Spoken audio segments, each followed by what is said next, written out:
Hello friends, இன்னைக்கு நம்ம தெரிஞ்சுக்க போற ஸ்டோரி கர்ப்பவதி வளர்ப்பு மகள் பார்ட் 15. கர்ப்பவதி வளர்ப்பு மகள் பார்ட் 14ல மனோகர் இறந்துட்டதால அவரை கல்லறைக்கு கூப்பிட்டுட்டு வராங்க. அதே நேரத்துக்கு அவனோட 2வது பொண்டாட்டி ராதிகா போலீஸ கூப்பிட்டுட்டு அங்க வரா. மனோகருக்கு அவரோட அப்பா அம்மா விஷம் கொடுத்து சாகடிச்ச மாதிரி ராதிகா கம்ப்ளைண்ட் கொடுக்கறா. போலீஸுங்க அவரோட பாடிய போஸ்ட்மார்ட்டம்க்கு தூக்கிட்டு போறாங்க. அபர்ணா ஏதோ ஒரு பாட்டி வீட்ல ஒரு ஊர்ல தங்கியிருப்பா. கீதாவை சோக் ரொம்பவே பயம் பொருத்தி அவளை அனுபவிக்க பாக்குறான். அதுக்கப்புறம் என்ன நடந்ததுன்னு கர்ப்பவதி வளர்ப்பு மகள் பார்ட் 15ல இப்ப பார்க்கலாம். நந்தினி அவளோட மாமியார் வீட்டுக்கு குழந்தைய தூக்கிட்டு வரா.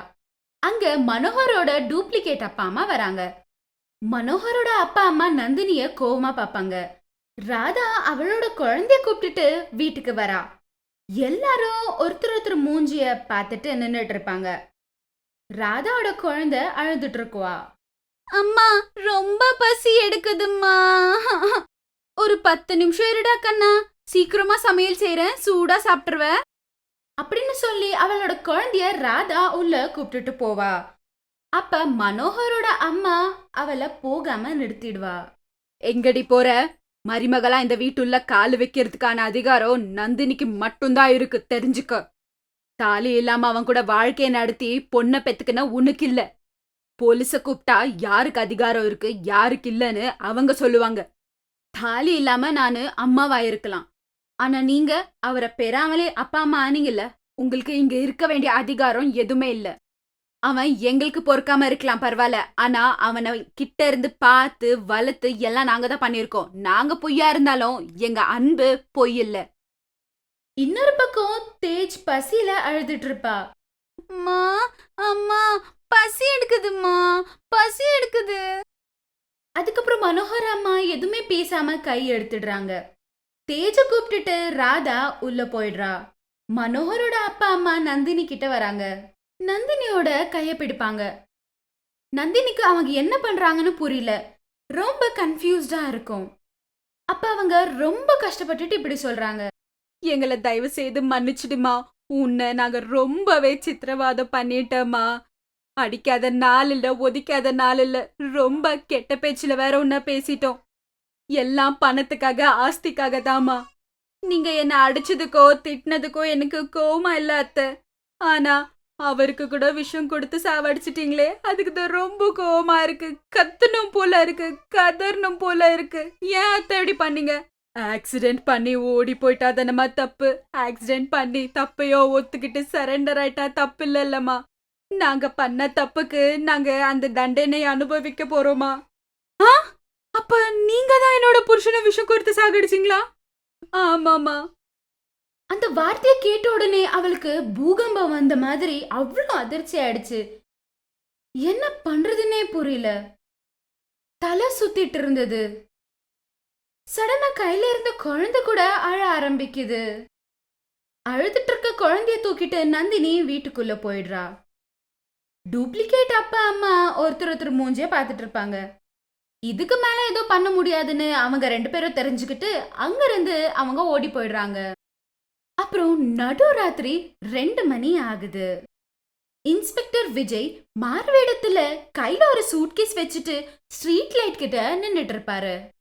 அவரோட கையில இருக்கிற செல்போன் ரிங் ஆகும். நீங்க சொன்ன மாதிரி 6வது தெரு ஸ்ட்ரீட் லைட் கிட்ட தான் இருக்கேன். போன்ல பேசுறவங்க ஏதோ சொல்லிட்டு இருப்பாங்க. விஜய் அத கேட்டுட்டு இருப்பான். அப்படியே கேட்டுட்டு இருந்து கொஞ்ச நேரத்துக்கு அப்புறம் போன் வச்சிடுறான். அங்கிருந்து முன்னாடி நடந்துகிட்டு போயிட்டு இருப்பான். இன்னொரு பக்கம் பாம்பு மற்றும் தேலு கீதாவை ரொம்ப முறைச்சு பார்த்துட்டு இருக்கோம். அத பார்த்து சோக் சிரிச்சிட்டு இருப்பான். கீதா பயந்துட்டு இருப்பா. அதுக்குள்ள யாரோ கதவை தட்டுறாங்க. அதனால சோக் கையில பிடிச்சிட்டு இருந்த பாம்ப ஒரு கிளாஸ்ல போடுறான். தேலு கூட இன்னொரு கிளாஸ் பாக்ஸ்ல போடுறான். அப்பதான் கீதாக்கு கொஞ்சம் உயிர் வருது. போய் கதவு திறந்து பார்த்தா அங்க ஒரு பையன் நின்னுட்டு இருப்பான். அண்ணா, ஃப்ரெஷ்ஷா ஒரு பொண்ணு வேணும்னு ஒருத்தர் வந்திருக்காருண்ணா. பெரிய சூட்கேஸ் முழுக்க பணம் எடுத்துட்டு வந்திருக்காரு. நீ போ, நான் வரேன் அப்படின்னு அந்த பையனுக்கு சொல்லி மறுபடியும் கீதா கிட்ட வரான். 1 கோடி ரூபாய்க்கு நான் உன்னை விற்க போறேன். இனிமேல் நீ அந்த ஷேக்குக்கு அடிமையா இருக்க போற. இங்க நான் ஒரே ஒருத்தன் மட்டும்தான். ஆனா அங்க என்னால சொல்ல முடியாது. மனதளவுல எல்லாத்துக்கும் தயாராரு. அப்படின்னு சொல்லி சோக் அங்கிருந்து போயிடுறான். இன்னொரு பக்கம் ஆஞ்சயா வீட்டுக்கு வந்துடுறாரு. பூட்டின தல்ப ஓபன் பண்ணி உள்ள போறாரு. வீடெல்லாம் காலி காலியா இருக்கும். அப்பர்னா 2 பொண்ணுங்க யாருமே இல்ல. அப்பர்னா கீதா, நீங்க 2 பேரும் எங்க இருக்கீங்க? எங்க தான் போனீங்க? எப்படி போனீங்களோ என்னமோ, நான் போலீஸ் கிட்ட போய் கம்ப்ளைண்ட் கொடுக்கறேன். அவங்க உங்களை கண்டுபிடிச்சு கொடுப்பாங்க. அதே நேரத்துக்கு பக்கத்து வீட்டு பார்வதி அங்க வராங்க. அண்ணா வந்துட்டீங்களா? எனக்கு தெரிஞ்ச வரைக்கும் உங்களுக்கு சொல்றேன்னா, உங்க வீட்டுக்கு நீங்க வெளிய போன உடனே சினிமாக்காரர்னு யாரோ ஒருத்தர் வந்தாங்க. அவங்க கிட்ட கீதாவும் அப்பர்ணாவும் ரொம்ப நல்லா சிரிச்சிட்டு பேசிட்டு இருந்தாங்க. யாருன்னு கேட்டதும் சினிமாக்காரரு என்னோட பொண்ணை ஹீரோயின் பண்றேன்னு சொல்லி வந்திருக்காரு. நாங்க டவுனுக்கு போறோம்னு சொன்னாங்க. வந்த சினிமாக்காரங்களோட பேர் என்னன்னு சொல்றியாமா? தெரியாதுண்ணா. நானு அப்பர்ணாவை கேட்டேன். ஆனா அவங்க சொல்லல. ஒருவேளை 2 பேரும் சேர்ந்து சினிமாக்காரங்க கிட்ட போயிருப்பாங்களோ? இருக்கலாம் பார்வதி. என்னானாலும் சரி, நான் போய் போலீஸ் கிட்ட கம்ப்ளைண்ட் பண்றேன். அத கேட்ட உடனே பக்கத்து வீட்டு பார்வதி அங்கிருந்து போயிடுறா. அஞ்சையா வீட்ல இருந்து வெளிய வந்து வீட்டை பூட்டுறான். அவரு முன்னாடி நடந்து போயிட்டு இருப்பாரு. அப்ப எதிர்ல அப்பர்ணா நடந்து வந்துட்டு இருப்பா. அவ ரொம்ப மெலிசா, மென்டல் மாதிரி ரொம்ப கேவலமா இருப்பா. அப்பர்ணாவை பார்த்த உடனே நடந்தது இவருக்கு புரிஞ்சிடும். ஏமாந்து போயிருப்பா. அவங்க கிட்ட இருந்து தப்பிச்சு வந்திருப்பா. ஆனா பக்கத்துல கீதா இல்ல. என்ன ஆச்சுன்னு யோசித்திருப்பான். அஞ்சையா யோசித்துக்கிட்டு அப்பர்ணா கிட்ட வரான். அப்பர்ணா அஞ்சையா காலுக்கு விழுந்து வேண்டிக்கிறா. என்ன மன்னிச்சிடுங்க. அளவுக்கு அதிகமா ஆசைப்பட்டு முகம் தெரியாதவங்கள நம்பி நான் ஏமாந்துட்டேன். ஏனாலதான் நம்ம குடும்பத்துக்கு இன்னைக்கு இந்த நிலைமை அப்படின்னு அழுதுட்டு இருப்பா.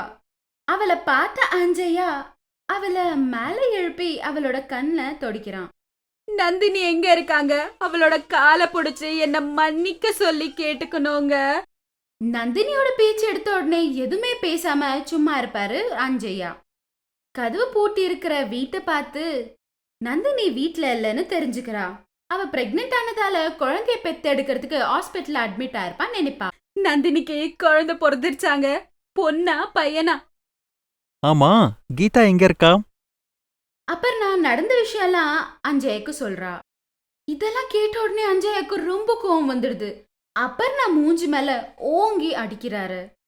நீங்க அடிச்சாலும் திட்டினாலும் பரவாயில்லைங்க. இப்ப எனக்கு புத்தி வந்துடுச்சு. நம்ம பொண்ணு அவன் யாருக்கு எவ்வளவுக்கு எங்கக்கு வித்துட்டானே தெரியலையே. உனக்கு அவனை தெரியும் தானே? அவங்க எப்படி இருப்பாங்கன்னு நீ போலீஸ் கிட்ட சொன்னா அவங்க நம்ம பொண்ணை கண்டுபிடிச்சு கொடுத்துருவாங்க. வா, போலீஸ் ஸ்டேஷன் போலாம் அப்படின்னு பேசிட்டு அவங்க முன்னாடி போயிடுவாங்க. அப்புறம் மாரவேடத்துல இருக்கிற விஜய் அப்புறம் சோக் பேசிட்டு இருப்பாங்க. நீங்க சொன்ன மாதிரி நான் 1 கோடி எடுத்துட்டு வந்திருக்கேன். சரி, எனக்கு அந்த சரக்கை காட்டுங்க. விஜய் சொன்னது கேட்டு சோக் சிட்டுக்கு போடுறாரு. அப்ப அந்த பையன் போய் கீதாவை கூப்பிட்டுட்டு வரான். கீதா அழுதுட்டு இருப்பா. ஃபிகர் மட்டும் செம்மையா இருக்கு.